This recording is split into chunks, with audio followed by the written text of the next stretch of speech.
Hi, and welcome to our Read the Bible Together session for this week. And we are continuing our stories of the Old Testament, and we are continuing our story of Ruth, who you may remember from last week was traveling with her mother in law, Naomi. And so they are still together and struggling with after their journey to the hometown, right?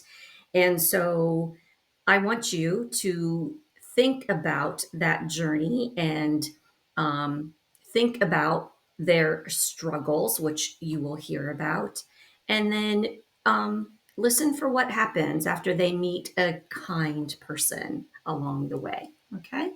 So, from the Spark Story Bible, from Spark House Publishing, Ruth and Boaz. You can follow along in your own Bible in Ruth chapter 2, verses 1 through 17. So, Ruth and Naomi were very, very poor. They didn't have much money to buy food to eat. And Ruth said to Naomi, I'm going to go to the field nearby to pick up some of the leftover grain so we can make some bread to eat. Hopefully, I will meet someone who can help us.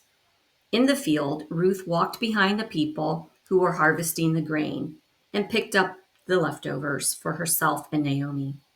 In the evening, she would grind the grain into flour and use it to make bread so they could eat. Ruth was a very hard worker, and Ruth didn't know it, but she had picked a field that belonged to a rich man named Boaz. Boaz was also one of Naomi's relatives. And when Boaz saw Ruth, he asked, Who is that young woman picking up the leftovers? And there you can see, oh, the sun is in the way today.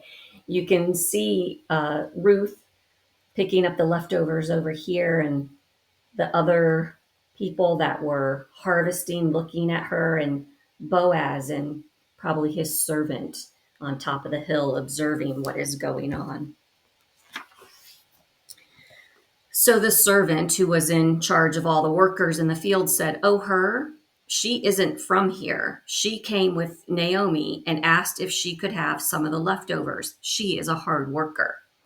When Boaz met Ruth, he told her she could stay in his field and work with the other women. If you get tired or thirsty, he said, please stop and rest and have a drink of water. Ruth was very grateful. Why are you being so nice to me? She asked shyly. And Boaz said, I have heard you are a hard worker and how kind you have been to Naomi. I think God must have been very proud of you, and I would like to help you. Boaz told his workers to be very kind to Ruth and to let her take all the grain she wanted for herself and Naomi. And there you can see Ruth and Boaz speaking in the field there. So, how can you be kind to someone this week? Think about that and put it into action.